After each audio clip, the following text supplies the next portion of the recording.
Hi everyone. तो आज Sunday जुलाई 5 2020 की द इंडियन एक्सप्रेस के इंपॉर्टेंट न्यूज़ आर्टिकल्स हम डिस्कस करते हैं। एडिटोरियल्स आज नहीं आते बट कुछ ओपिनियंस हैं जो इंपॉर्टेंट हैं, उनको हम देखेंगे। सबसे पहली न्यूज़ जो इंपॉर्टेंट है, ICMR dials down on August 15 vaccine date, letter to cut red tape. तो आईसीएमआर ने आपको पता है कि अभी बोला था कि पब्लिक हेल्थ के लिए जो कोवैक्सीन है उसके जो ट्रायल है वो 15 अगस्त तक मतलब वो क्या हो जाएगा, पब्लिक के लिए अवेलेबल कर दी जाएगी। ठीक है, तो इसका काफ़ी ज़्यादा जो टॉप साइंटिस्ट और मेडिकल एक्सपर्ट्स हैं तो उन्होंने इसको डिस्क्राइब किया अनरीजनेबल एंड अब्सर्ड। तो अभी उन्होंने इस पर क्लैरिटी दी है आईसीएमआर ने कि letter to cut red tape. तो जो सरकारी कामों में मतलब जो रूल्स एंड रेगुलेशंस को लेकर जनरली जो डिले होता है जिससे काम रुक जाते हैं, जो भी नेसेसरी जो प्रोसेस होती है वो पूरी नहीं हो पाती है, तो इसको ये चीज़ ना हो इस वजह से हमने इसको ये ऐसा बोला कि ऐसा होगा। ठीक है, तो रेड टैपिज्म इसे बोलते हैं। रेड टैपिज्म ना हो, रेड टैपिज्म मतलब यही होता है कि जो भी रूल रेगुलेशंस की वजह से जो डिले होता है वो यहाँ पे हिंडरेंस ना बने और ये प्रोसेस जो है आराम से हो जाए, पूरी फास्ट ट्रैक अप्रूवल मिल जाए of new indigenous testing kits और for introducing in the Indian market potential. तो ये चीज़ आईसीएमआर के द्वारा बोली गई। अब कोवैक्सीन जो है ये कैंडिडेट वैक्सीन, इनएक्टिव वैक्सीन, हमने कल पढ़ा था इसके बारे में। और 12 हॉस्पिटल सेलेक्ट किए गए हैं फिर फॉर कैरिंग आउट जो भी क्लिनिकल ट्रायल्स होंगे उसके लिए। एंड किसने ये बनाई है, तो ये ज़्यादा इंपॉर्टेंट है। तो भारत बायोटेक जो लिमिटेड कंपनी है, ये हैदराबाद बेस्ड फार्मास्यूटिकल कंपनी है।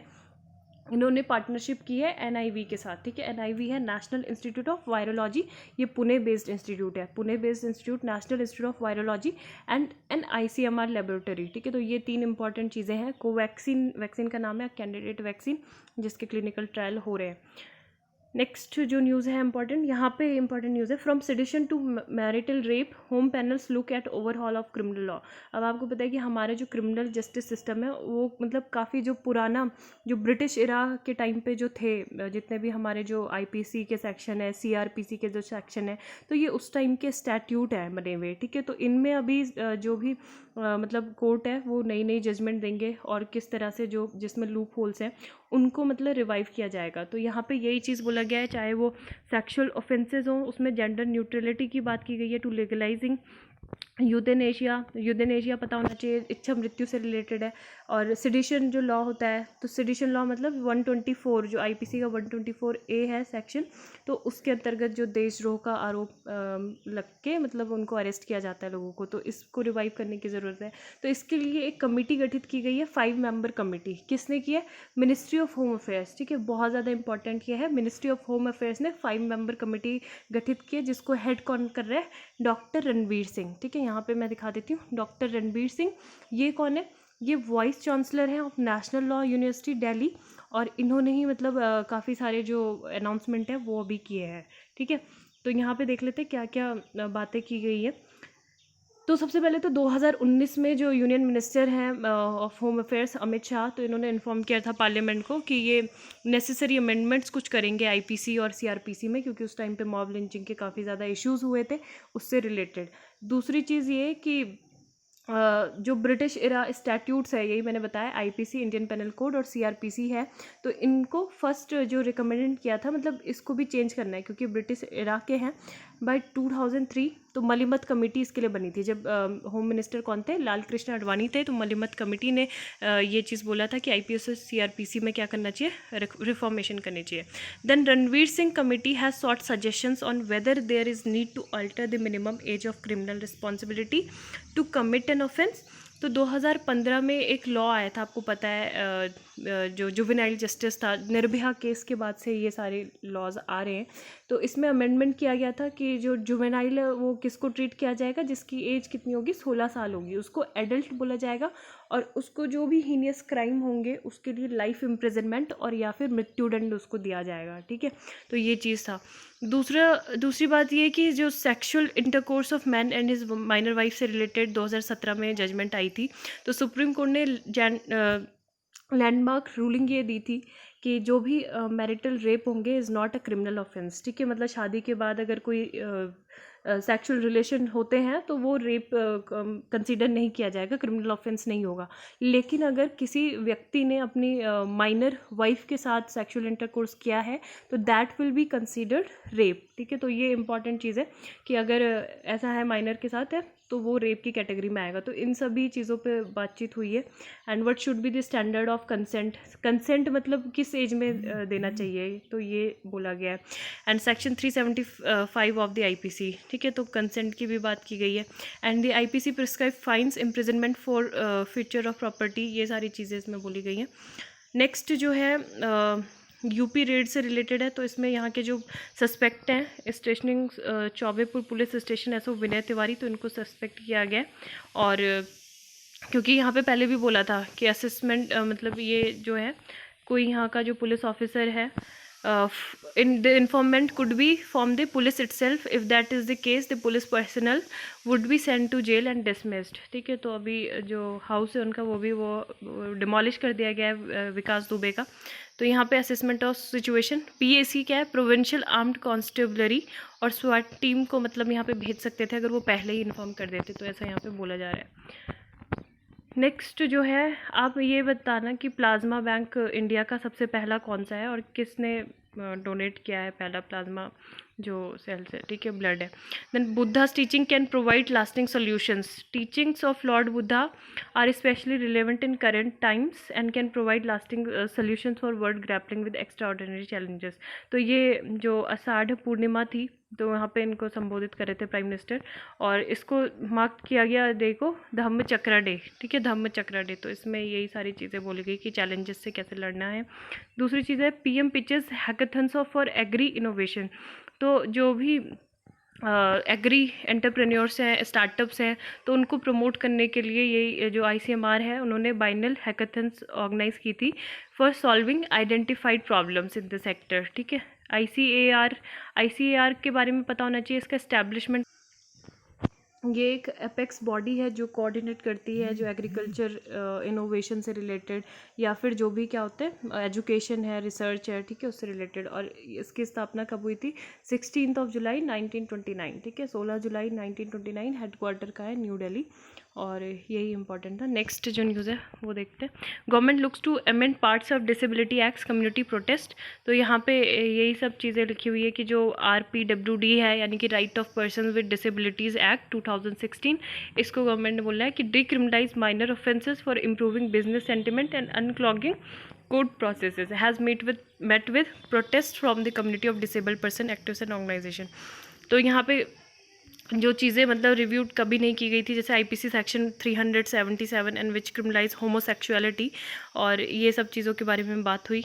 एंड इंडिया मतलब disability activist they argue that the 2016 act was the result of years struggle. तो मतलब इसको ऐसे चेंज नहीं करना चाहिए क्योंकि काफ़ी टाइम बाद हमने इसको एक्सेप्ट किया है, जब इंडिया ने जो था सिग्नेटरी और रेटिफाइड किया किसे, यूएन कन्वेंशन और rights of person with disability. 2007 में हम इसके क्या बने थे, सिग्नेटरी एंड रेटिफाइड हमने किया था इसको, ठीक है।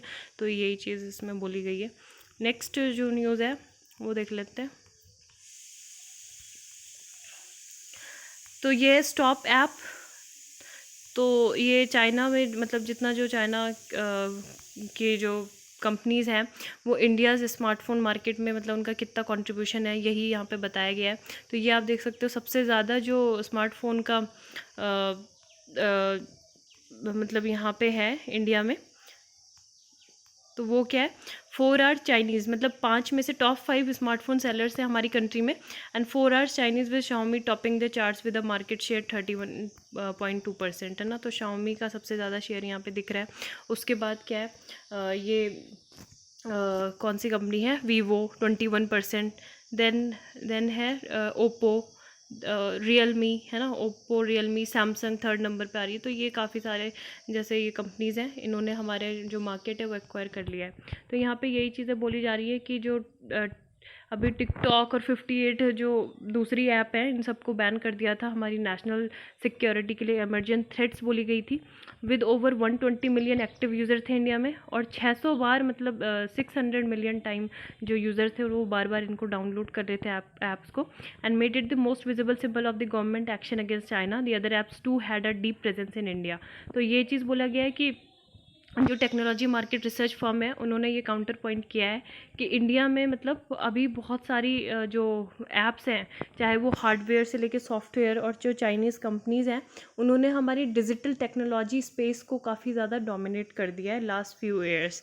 तो यही चीज़ बोले जा रहे हैं। सीपीसी ने कॉन्स्टेंटली मतलब टेक्नोलॉजी को एक न्यू फ्रंटियर के तौर पे यूज़ किया है, और उन्होंने अपने जो 2015 का जो एक वाइट पेपर था उसमें अनाउंस भी किया था कि digital silk road policy announced in a white paper in 2015 an attempt at expanding its digital footprints। तो 65 कंट्रीज़ में इन्होंने बोला कि एक्सपेंशन करेंगे अपने डिजिटल जो टेक्नोलॉजी है उसका।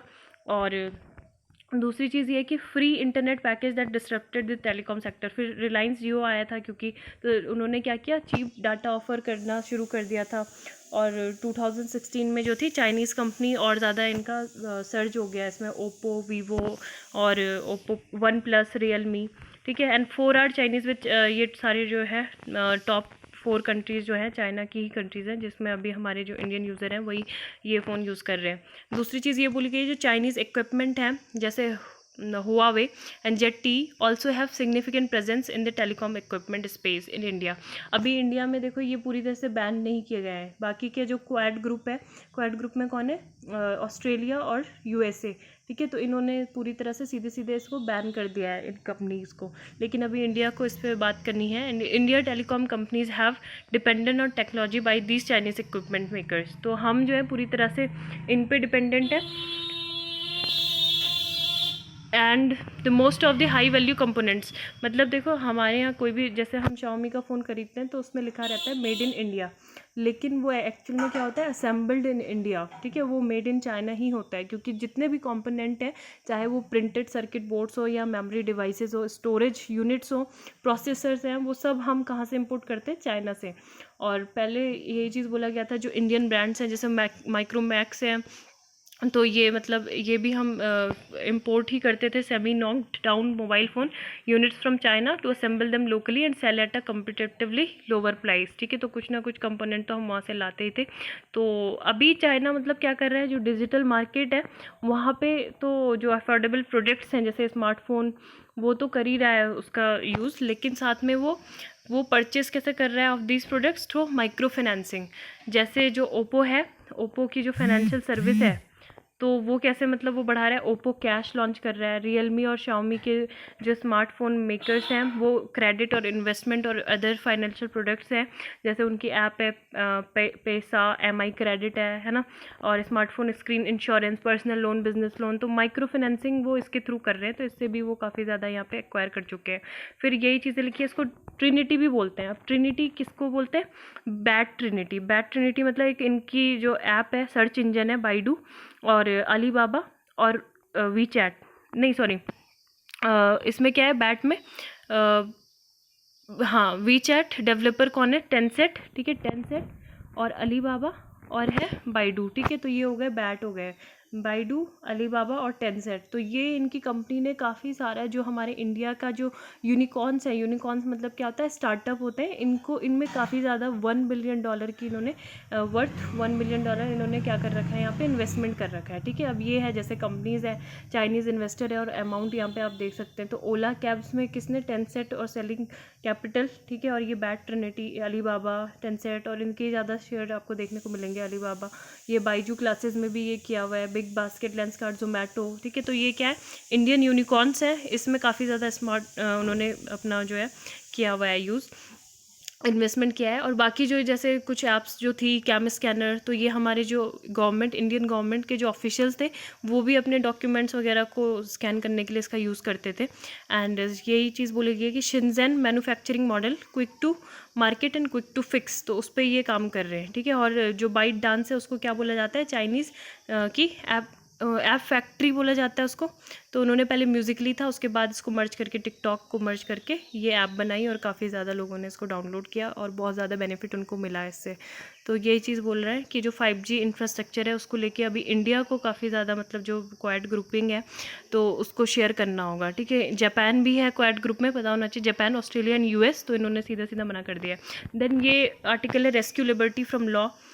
तो अभी रिसेंटली जो तमिलनाडु में इंसिडेंट हुआ था जयराज एंड बेनिक्स, तो उनको क्या कस्टोडियल डेथ उनकी हो गई थी। तमिलनाडु पुलिस ने उनको अरेस्ट किया था।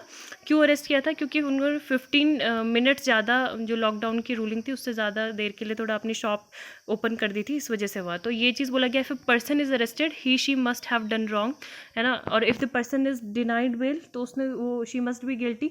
If a person is sent to judicial custody which is different from police custody she deserve to be punished with imprisonment. तो ये सारी चीज़ें यहाँ पे डिस्कस की गई हैं। तो यहाँ पे यही बोला गया है कि जो जैसे USA में जो हुआ था मिनेसोटा में जॉर्ज फ्लॉयड जो मोमेंट था, तो वैसे ही मतलब यहाँ पे भी अभी हो रहा है। And the seed of custodial torture is sown not after the custody, but वो तभी से स्टार्ट हो जाता है जहाँ से जब अरेस्ट होता है और बेल नहीं दी जाती है। टॉर्चर तभी होता है कल्प्रिट का, मतलब वहीं से स्टार्ट हो जाता है। Allowing police to custody and remanding to judicial custody at every stage the law is clear but its application is often wrong and perverse, ठीक है। तो ये चीज़ बोली गई है। और यहाँ पे जो DK वासु जो था, उन्होंने मतलब यहाँ पे बोला था कि मतलब क्या होता है कि जो बहुत सारी यहाँ पे इंडिया में क्या किया है, जो पावर ऑफ अरेस्ट है उसके लिए बहुत सारी अथॉरिटीज़ है, मतलब बहुत सारी अथॉरिटीज़ गिरफ्तार करने की पावर रखती हैं। जैसे कि क्या, पुलिस के अलावा CBI, ED, CID, CRPF, BSF, traffic police, income tax और बहुत सारी, ठीक है। लेकिन some of them claim they are not police and are not bound by the court of criminal procedure, लेकिन ये अपने आप को पुलिस नहीं कंसीडर करते। फॉर एग्जांपल यहाँ पे ED का दिया है कि जैसे ED है has not oblige to maintain a case diary, तो वो केस डायरी जो है वो मेंटेन नहीं करते। And we have not specified the countries circumstances when an arrest may be made. तो यही चीज़ बोली गई है। जो नेशनल पुलिस कमीशन की जो 3rd रिपोर्ट है, उन्होंने ऑब्जर्व किया है कि 60% ऑफ जो अरेस्ट होते हैं वो अननेसेसरी होते हैं, अनावश्यक होते हैं। और बाद में वो सारी जो जज ने जो है ये गाइडलाइंस रिकमेंड की थी, रिपोर्ट एंड लेमेंटेड, ठीक है। अब यहाँ पे यही चीज़ बोली गई है कि फर्स्ट रिफॉर्म होना क्या चाहिए, ये होना चाहिए कि सबसे पहले जो भी पावर है अरेस्ट करने की वो ले लेनी चाहिए बहुत सारी अथॉरिटी से, कोई एक अथॉरिटी होनी चाहिए।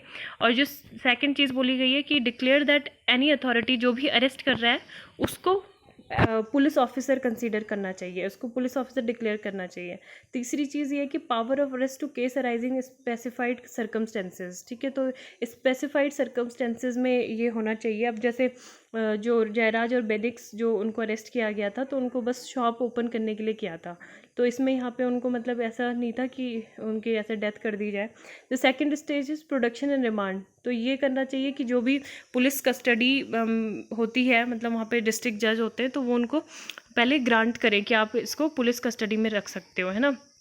At the end of police custody maximum of 15 day, उसके बाद जो जज है जुडिशियल कस्टडी में उसको रखना चाहिए। तो ये चीज़ बोलिए। Third stage is doctor examination of a person arrested और रिमांडेड टू कस्टडी, ठीक है। तो उनको तो मतलब डॉक्टर के पास ले ही नहीं गई properly, how could they have been given clean bill of health, तो ये चीज़ बोली गई यहाँ पे। फिर एक्सेप्शन बिकम्स रूल्स क्या है। फोर्थ स्टेज बोली गई है बेल, तो फ्यू मैजिस्ट्रेट डिस्ट्रिक्ट जजेस will reject the prosecutors opposition to bail at least at the first or second hearing. तो ये चीज़ बोला गया है कि काफ़ी सारी जो अभी जेल है वो अंडर ट्रायल जो प्रिजनर्स होते हैं या अंडर इन्वेस्टिगेशन जिनकी चल रही है, तो उनको मतलब वहाँ इतना ज़्यादा क्राउड हो गया है, उनको बेल दे देनी चाहिए। And the law was laid down by Krishna Iyer, ठीक है। बालाचंद के जो केस के बाद से ये जो ऑर्डर था ये यहाँ पे निकला था। तो यहाँ पे यही बोला गया कि अभी जो जयराज और बेनिक्स का जो केस था, तो जो they should not have been remanded to any custody police और judicial but should have been granted on bail on production. तो यही चीज़ बोला गया कि उनको बेल दे देनी चाहिए थी। नेक्स्ट यहाँ पे है don't stripe Malabar rebellion of its layers. तो यहाँ पे Malabar rebellion also called Moplah revolt, तो ये आपने जो 1857 की क्रांति थी उससे पहले के रिवोल्ट अगर पढ़े होंगे तो उसमें इनका जिक्र है। और यहाँ पे जो मेन थे, एक फिल्म एक्चुअली इसमें बन रही है, and Variyan Kunnathu Kunjahammed made Haji was announced. One right-wing group in Kerala has announced that it will contest the attempts to glorify Haji. अब यहाँ पे the rebellion was a remarkable event that saw people in southern Malabar. तो केरल में एक जगह है, ठीक है, केरल में southern Malabar है, and predominantly Muslim वहाँ पे रहते थे. Wedge and armed struggle against British for nearly 6 months beginning August 1921. तो यहाँ पे यही चीज़ें बोली गई है कि जो 3 डिफरेंट पॉलिटिकल मूवमेंट्स हुए थे वो मर्ज ट्रिगर टू रिबेलियन. एक तो यहाँ पे टेनेंसी मूवमेंट बोला गया है, जो लोकल एग्रीग्रियन जो ग्रीवेंसेस थे पर्टिकुलरली इन साउथ मालाबार उसको लेके था. द अदर 2 वर द खिलाफत जो कैलिफट मूवमेंट हुआ था and the non cooperation movement launch jointly by the all India खिलाफत कमेटी. ठीक है, तो इसके बारे में यहाँ पे बोला गया था. तो Talukas where the Khilafat agitation turned violent had a significant role presence of Muslim who nursed political, administrative, economic and religious grievances. तो यहाँ पे यही चीज़ें बोली गई हैं. एक बार मैं आपको वो दिखा देती हूँ कि मोफला रिवोल्ट. तो इतना तो हमें पता चल गया कि ये कहाँ पे हुआ था. मालाबार के पास में ये हुआ था एंड केरल में यहाँ पे ये रहा. ठीक है, तो Moplah rebellion of Malabar south India were not only directed against British but also the Hindu landlords. तो मेनली मतलब यहाँ पे क्या था कि जो अरेबियंस और जो मलयाली थे मतलब इनको कन्वर्जन किया गया था, तो ये मुस्लिम्स थे. और ये जो मोफला थे ये छोटे किसान और जो व्यापारी होते वो थे, और ये बहुत ज़्यादा पॉवर्टी और इलिटरेसी थी उस टाइम पे. तो इन अशिक्षा और गरीबी के कारण जो थंगल थे जिनको काजी और मौलवी मतलब बोला जाता है, तो उनके ये प्रभाव में थे. ठीक है, तो इनको काफ़ी ज़्यादा डोमिनेट ये करते थे. और यहाँ पे मतलब ये बहुत ही जो एक सांप्रदायिक जैसे बोलते हैं उस आंदोलन में ये बदल गया था, क्योंकि उच्च जाति के लोग जो थे और वो जनरली क्या थे, जैसे हिंदू जो थे वो जमींदार और भूस्वामी थे, ठीक है, लैंडलॉर्ड्स थे, और बाकी के जो मुस्लिम थे वो पीजेंट थे. तो इस वजह से ये बहुत ज़्यादा इसको काफ़ी ज़्यादा ये सर्च किया. और बाद में जब जो मोपला थे उन्होंने ये डिक्लेयर भी कर दिया कि जो भी इसमें लड़ते लड़ते जो मरेगा, जिसकी जान जाएगी, तो वो अहादीस की तरह वो कहा जाएगा स्ट्रेट टू हेवन, वो स्वर्ग में चला जाएगा.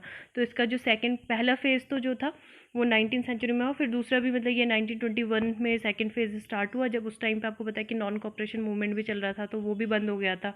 तो जो ये सारी चीज़ें was recorded in 1882-85 while another spate outburst in 1876 was also there. ठीक है, तो ये चीज़ें बोली गई है. बस इसमें यही था कि जो भी मतलब जो बड़े जो उच्च जाति थी, हिंदू जाति जिसमें नायर बोलते थे, नंबूदारी जिसे बोलते थे, तो ये जो पुलिस और जुडिशियल प्रोटेक्शन से मतलब इन प्रोटेक्शन वगैरह मिलता था, तो इस वजह से ये हुआ था. ठीक है, नेक्स्ट जो है, हाँ, जो मुस्लिम्स को जिसने मतलब लीड किया था वो कौन थे, Ali Musliyar who soon emerge as the leader of the rebels. और इनको ढूंढने के लिए पुलिस गई थी कहाँ पे, तिरुंगारी मॉस्क्यू में पुलिस रेडेड. एंड दूसरी चीज़ यहाँ पे the British authorities put down the rebellion in the most brutal manner. काफ़ी ज़्यादा ब्रूटल मैनर में ये इसको बंद किया आंदोलन को. 2337 जो रिबल्स थे वो किल्ड हुए थे. और जो सुमित सरकार की मॉडर्न इंडिया है उसमें आर्य समाज से सोर्स लिया गया और ये कहा गया कि 600 हिंदूज़ मरे थे और 2500 जो है उनको कन्वर्ट किया था. और Malabar was most visible to the wagon tragedy. ठीक है, तो वैगन जो ट्रेजेडी थी इंसिडेंट वो नवंबर 21 में हुआ था, in which 67 prisoner died of suffocation. तो सफोकेशन से मर गए थे जो प्रिजनर्स थे after they were force to travel in a closed railway carriage. तो ये था. ठीक है, वैगन ट्रेजेडी भी पता चल गया. Whose Asian century clearly China. तो यहाँ पे ये चीज़ बोला जा रहा है कि 1793 में भी चाइनीज़ जो एम्परर थे उसको रिस्पेक्ट देने के लिए जो ब्रिटिश एम्बेसडर थे जॉर्ज मैकार्टने, तो वो बीजिंग गए थे. और मतलब उस टाइम पे जो क्यों था उनको मतलब रिस्पेक्ट देने के साथ साथ, क्योंकि यूके का चाइना से ट्रेड डिफिसिट भी चल रहा था. ठीक है, लेकिन बाद में क्या था, the British wanted Chinese tea but had nothing to offer in return. The Chinese did not fancy English woollens. तो ये चीज़ बोला गया कि फिर इंडिया के कुछ पार्ट्स को मतलब धीरे धीरे ब्रिटिश ने कंट्रोल में ले लिया. एंड सून जो इंडिया का जो ओपियम था वो कहाँ जाने लगा, चाइना को भेजा जाने लगा, उसके बदले में उनको टी मिली. ठीक है, तो मेनली आपको ये पता होना चाहिए कि जो ट्रायंगल है, ठीक है, मतलब triangular trade off T, sugar and opium ये चला था. ये आपका हो गया ब्रिटेन और ये इंडिया और ये चाइना. तो यहाँ से इंडिया से जब ओपियम जाता था चाइना को, क्योंकि इनको ओपियम अफीम की नीड थी, और यहाँ से फिर जो टी थी वो यहाँ से ब्रिटेन को जाती थी, ठीक है, चाय, क्योंकि पहले तो जो टी थी वो एक बहुत ही ज़्यादा एक्सपेंसिव कमोडिटी थी, केवल जो हाई क्लास जो लोग थे वही इसको पीते थे, अफोर्ड कर पाते थे। लेकिन बाद में जैसे शुगर इंडस्ट्री जो थी वो मतलब काफ़ी ज़्यादा ग्रो करी, तो ये सब चीज़ का मिक्सचर होने लगा, और फिर जो बाद में था सभी लोगों के बीच में मास लेवल पे ये टी भी पहुंच गई, ठीक है। तो जब इतने बड़े लेवल पे कंज्यूम की जाएगी तो इसकी डिमांड भी काफ़ी ज़्यादा बढ़ेगी, तो इस वजह से ये काफ़ी इसका ट्रेड हुआ। तो इसमें यही चीज़ें बताई गई हैं कि उस टाइम पे मतलब जो था China had to give way to western powers 1840 में, क्योंकि बाद में ब्रिटिश ने लॉन्च किया था ओपियम्स वार्स, ठीक है, 1839 से 1840 के बीच में ये हुआ था, अफीम युद्ध जिसे बोलते हैं। तो उस टाइम पे जो था वेस्टर्न पावर्स दोबारा से आ गई थी, and Asia specially Iran, India and China had been the dominant rich economies till 1750, ठीक है। तो 1750 तक ये सारे रिच इकोनॉमी थे। एंड जब जो वास्को डिगामा था, naval adventure of Columbus and Vasco da Gama, the European first concentrated on American continent, पहले ये केवल अमेरिकन कॉन्टिनेंट तक थे, बट बाद में फिर जो था यूरोपियन के बाद फिर एशिया की टर्न आई। Then European world order was constructed in 1850, ठीक है। तो यहाँ पे जो बैटल ऑफ वाटरलू था, बैटल ऑफ वाटरलू जो आपने पढ़ा होगा कि 18 जून 1815 को हुआ था, 18 जून को। और ये इसमें क्या था, जो फ्रांस में जो नेपोलियन था, मतलब एक तरह से उसको डिफ़ीट कर दिया, ठीक है, उसकी डिफ़ीट इसमें हुई थी, ब्रिटेन जीता था। और ब्रिटेन ने मतलब क्या कर दिया, फिर से वहाँ पे ये पता चल गया कि वहाँ पे किसकी हेजेमनी इस्टेब्लिश होगी। First Britain and then America ruled the world, and the Anglo American consortium won the battle of European hegemony in 2 worlds war, and then the cold war, फिर 1991 वॉर, ठीक है। फिर first world war, second world war, फिर 1991 का ये जो cold war था, ये सारी चीज़ें हुई। अब ये चीज़ बोला गया है कि वेस्टर्न यूरोप पहले, सबसे पहले मतलब यूरोप, फिर वेस्टर्न यूरोप। वेस्टर्न यूरोप में भी हमें पता है कि मोर स्पेसिफिकली नॉर्थ अमेरिका ने सब पे रूल किया था। उसके बाद अभी आज की सिचुएशन जो हम देखें तो ईस्ट एशिया रूल कर रहा है, मतलब ये जो सेंचुरी है 21st सेंचुरी बोला जाता है एशियन सेंचुरी, लेकिन ये एक्चुअल में ईस्ट एशियन सेंचुरी है, और मोर स्पेसिफिकली मोर पर्टिकुलरली बोले तो चाइनीज़ सेंचुरी ये हो रही है। तो China has been preparing for this moment for decades. जो माओ था उसने 30 साल इसी में ही अपने वेस्ट किए थे, कि जो इकोनॉमिक एक्सपेरिमेंट है ना, 30 से 40 मिलियन जो लाइफ थी लोगों की वो भी ली थी। फिर डेंग ज़ियाओपिंग जो था उसने भी यही चीज़ की। और तो यही सारी चीज़ें इसमें डिस्कस की गई हैं कि transfer China by singular application, capitalist model adopted in China, China transformation within the 30 years following 1970 has been the fastest of any economic anywheres. तो डेंग जो था has to be one of the greats of the 20th century। और अभी जो है उसके बाद जब एक बार तो मतलब चाइना का क्या था, मतलब डिक्लाइन हो गया था, लेकिन अभी फिर से अगर करंट सिनेरियो में हम देखें तो चाइना एक तेज़ी से इमर्ज होती हुई कंट्री है। और टाइमिंग बहुत ज़्यादा इंपॉर्टेंट है, not just because China is more powerful, क्योंकि जो वेस्टर्न अलायंसेज हैं दे हैज़ फैलन अपार्ट, और जो बैटल फॉर यूरोपियन हेजेमनी है वाज ओवर इन 1991 में ही हो गई थी, जब यूएसएसआर का कोलैप्स हो गया था। और अभी जो है अमेरिका इंटरेस्टेड नहीं है सुपर पावर बनने के लिए, क्योंकि वहाँ पे काफ़ी ज़्यादा क्राइसिस ही हो रहे हैं। And the UK has brexited, Xi knows that the US will not fight the UK's battle, nor will the UK. तो यही सब चीज़ है, ठीक है। तो ये वॉर हो सकता है वहाँ पे, मतलब चाइना ही सुपर पावर के रूप में इमर्ज हो रहा है। एंड यूएस इंडिपेंडेंस डे था 4 जुलाई को। US sends carriers to South China Sea during Chinese drill, ठीक है। तो यूएस ने अपने यूएसएस निमिट्स और यूएसएस रोनाल्ड रीगन को भेजा है ऑपरेशंस एंड एक्सरसाइज के लिए in South China Sea to support a free and open Indo Pacific. वहाँ पे ये नेवी का ऐसा कहना है, ठीक है। दूसरी चीज़ ये है कि चाइना ने अभी रिसेंटली अनाउंस किया था जो पार्शियल आइलैंड है वहाँ का, जिसमें वियतनाम और पार्शियल आइलैंड में वियतनाम और चाइना दोनों ही क्लेम करते हैं, तो वहाँ पे वो ड्रिल भी कर रहे हैं, ठीक है। नेक्स्ट जो है China says G4 swine flu virus not new does not infect human easily. तो यहाँ पे बोला गया है, जो एक चाइनीज साइंटिस्ट की एक US general proceeding of the National Academy of Sciences में उन्होंने बोला था कि a new swine flu virus named G4 has become more infectious to humans and could become a potential pandemic virus. तो अभी ये बोला जा रहा है कि वो मतलब उसको ज़्यादा एग्जैगरेट करके दिखा दिया नॉन फैक्चुअल वे में, ऐसा कुछ नहीं है, इतना ज़्यादा ये लोगों को इन्फेक्ट नहीं करेगा। तो यही चीज़ है। तो thank you, have a nice day.